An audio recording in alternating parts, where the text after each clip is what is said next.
Hola compañeros, vamos a iniciar este pequeño video en donde vamos a ver cuáles son los antecedentes de la educación física.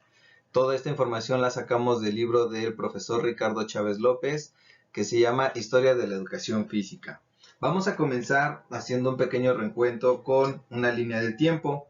Vemos que en el año de 1867, en la República Restaurada de Benito Juárez, tenían una idea de educación integral en la cual metieron a gimnasia como una asignatura que hacía que los niños se movieran, que tuvieran su actividad física, y este era como lo que se consideraba en aquel entonces pues las actividades que desarrollaban el potencial motor del niño.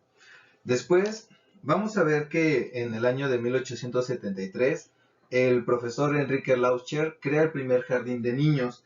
Esto lo crea bajo el enfoque de el alemán Federico Froebel, en donde consideraban que el juego y la actividad física desempeñaban una función fundamental en el aprendizaje del alumno.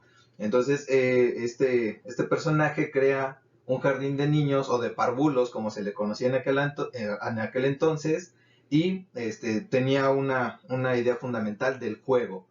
Vamos a ver que más adelante, en el año de 1882, viene un congreso higiénico pedagógico. En este congreso habían varios puntos que se tocaron, y uno de ellos se refería a los métodos de enseñanza para cultivar las facultades físicas, intelectuales y morales del niño.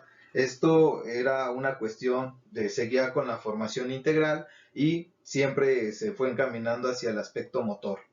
También vamos a ver que en el año de 1884 empezaban a aparecer ya personajes importantes. Alberto Landa crea el primer tratado elemental de gimnasia higiénica y pedagógica. En este tratado, Alberto Landa intentaba explicar cómo era o cómo en aquel entonces se tenía que dar pues, lo que se conocía como una instrucción de gimnasia con el enfoque higiénico.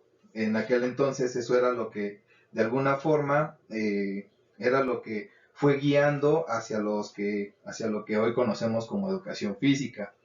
Más adelante, en el año de 1887, todavía con el enfoque de gimnasia, empezaron a incluirlo ya en los planes y programas de las escuelas normales. Ya a la gente que estudiaba para ser profesores, que se estaba preparando para ser profesores normalistas, ya se les empezaba a dar instrucción de gimnasia para que ellos pudieran aplicarla a las escuelas una vez que salieran. Entonces se empieza a incluir ya en los planes y programas, cosa que antes no sucedía.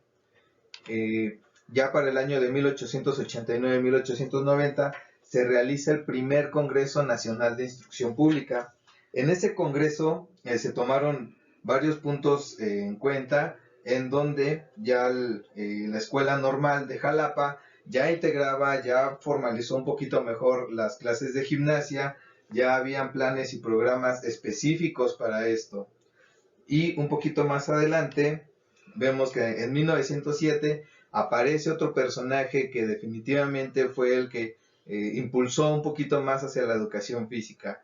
Él ya empezó a publicar libros en donde ya empezábamos a ver que ya tenía un enfoque. Manuel Velázquez Andrade, él se formó como profesor de educación física, visitó Estocolmo, visitó Boston, en donde obtuvo su certificado, pues sí, más bien fue como su acreditación como profesor de educación física. También estuvo en Alemania, en Bélgica y en Francia, y después decide regresar a México y publicar este libro, La educación física, actitudes valiosas y correctas en la escuela. Pero ya tenía un enfoque ya más formativo y ya con el nombre de educación física. Más adelante tiene otra publicación que se llama Las bases científicas de la educación física.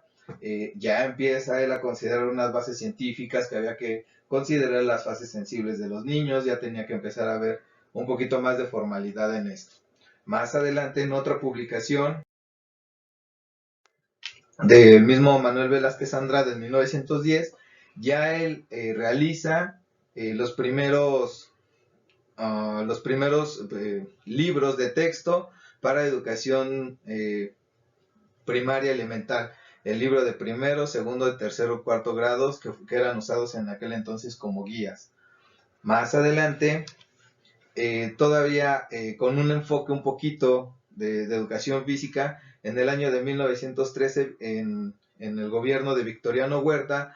Él les pide a los profesores que empleen ejercicios físicos y militares. Esto porque sabemos que empieza como toda esta cuestión de revueltas y necesitaban tener gente preparada para salir a batalla y poder poder funcionar como soldados de alguna manera.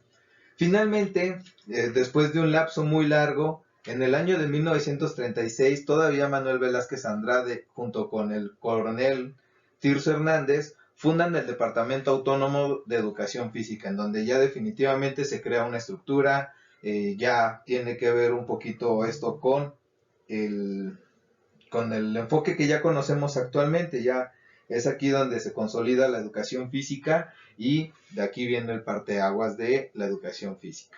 Eso es todo, compañeros, espero que les haya agradado el video y cualquier duda, pues bueno, seguimos aquí.